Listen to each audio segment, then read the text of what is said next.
Sahabat Pojok Renungan, kita jumpa lagi hari ini hari Minggu, tanggal 25 Februari tahun 2024. Kali ini saya akan membawakan renungan dengan tema berani meninggalkan zona nyaman.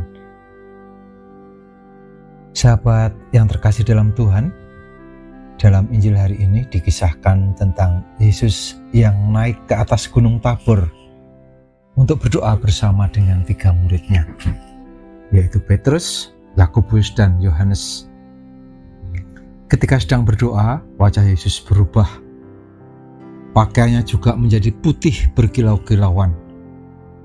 Menurut Injil Markus, wajah Yesus berubah rupa sedemikian hingga bercahaya seperti matahari, sementara pakaiannya menjadi putih bersinar seperti terang. Peristiwa ini sering disebut sebagai transfigurasi. Dalam peristiwa itu, Musa, pemimpin perjalanan orang Israel, meninggalkan Mesir, dan Elia, nabi terbesar dalam sejarah Israel, nampak dalam kemuliaan. Ketiganya berbicara mengenai perjalanan Yesus ke Yerusalem. Apa maksudnya perjalanan Yesus ke Yerusalem? Yerusalem adalah pusat kota dan pusat peribadatan orang-orang Yahudi. Yerusalem adalah kota Allah. Yesus yang adalah Musa baru yang akan menuntun peziarahan seluruh umat manusia dari perbudakan dosa dan kematian menuju Yerusalem baru, yaitu kerajaan Allah. Peristiwa transfigurasi ini diimani sebagai salah satu dari 5 peristiwa penting dalam kehidupan Yesus, yaitu selain pembaptisan, penyaliban, kebangkitan, dan kenaikannya ke surga. Transfigurasi Yesus di atas Gunung Tabor merupakan bentuk pernyataan jati diri Kristus sebagai anak Allah, sehingga manusia dapat mengenalnya sebagai juru selamat yang akan membawa kehidupan baru kepada seluruh umat manusia. Pada waktu peristiwa itu terdapat 3 murid Yesus bersama dengan dia. Petrus menawarkan untuk mendirikan 3 kemah karena mereka sungguh bahagia. Bahkan Petrus berkata, "Rabi, betapa bahagianya kami berada di tempat ini. Baiklah kami dirikan 3 kemah, 1 untuk engkau, 1 untuk Musa, dan 1 untuk Elia." Petrus ingin tinggal di atas gunung dalam kemuliaan dan kebahagiaan transfigurasi. Namun, ia tidak menyadari konsekuensi dari keinginannya itu, yaitu misi Yesus yang tidak akan terwujud. Lebih dari situ, dia tidak menyadari bahwa kemuliaan itu mesti dicapai lewat perjuangan, perubahan, jatuh bangun, dan penderitaan. Permintaan Petrus untuk mendirikan kemah di atas Gunung Tabor menunjukkan suatu sikap nyaman. Petrus dan teman-temannya terlena dalam zona nyaman dan tidak mau beranjak dari situasi itu. Oleh karena itu, Yesus tidak membiarkan para murid terlena dalam kenikmatan hidup. Dia mengajak mereka turun dari gunung untuk ikut ambil bagian dalam peristiwa keselamatan. Ajakan Yesus untuk turun gunung merupakan pelajaran yang penting bagi para murid, bahwa kenyamanan di atas Gunung Tabor tidak berarti apa-apa.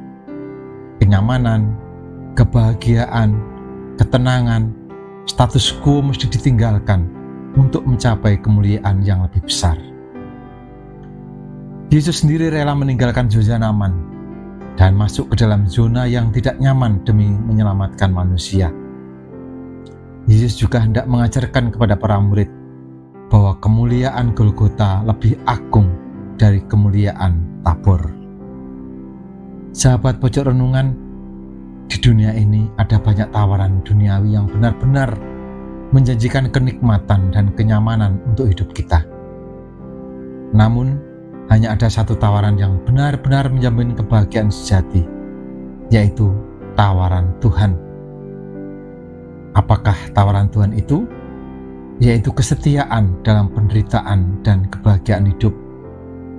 Akan tetapi terkadang kita merasa sulit untuk mendengar tawaran Tuhan karena kita sibuk dengan diri sendiri dan terbuai dengan kenikmatan duniawi.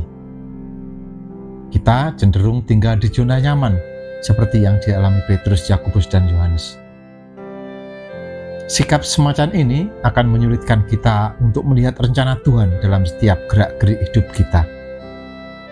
Maka, melalui peristiwa transfigurasi, Yesus hendak mengajarkan kepada kita bahwa kebahagiaan di Gunung Tabor akan kita dapatkan jika kita mau meninggalkannya dan naik ke Golgota.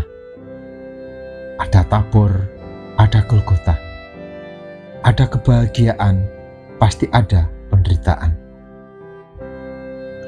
Sahabat Pojok Renungan yang terkasih, kebahagiaan akan kita dapatkan jika kita mampu bertahan hidup dalam penderitaan, darah dan air mata. Apakah kita sudah berani untuk meninggalkan zona nyaman dalam hidup kita dan berani bergerak menuju ke Golgota atau penderitaan? Mungkin kita lebih senang mencari kenikmatan duniawi tanpa peduli dengan situasi yang ada di sekitar kita. Kita bisa saja mencari tabor di tempat lain dan membiarkan orang-orang yang kita kasih dalam zona yang tidak nyaman.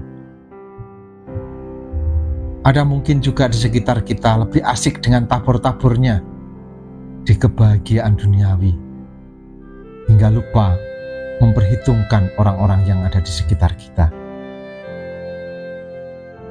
Mungkin kita juga lebih merasa bahwa tabor kita ada di dunia maya, Facebook, Twitter, Instagram, video game, daripada yang lainnya yang ada di sekitar kita.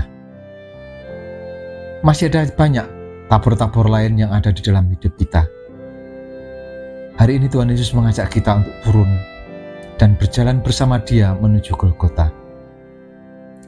Dan untuk dapat turun dari Gunung Tabor, yaitu zona nyaman di dalam hidup kita, hal pertama yang harus kita lakukan adalah berani untuk berubah dan mampu mengendalikan dari kenikmatan duniawi ini. Sebab tidak ada Gunung Tabor tanpa ada puncak Golgota.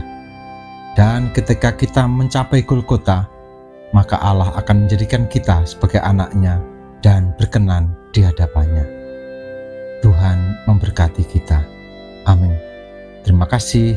Berkah dalam.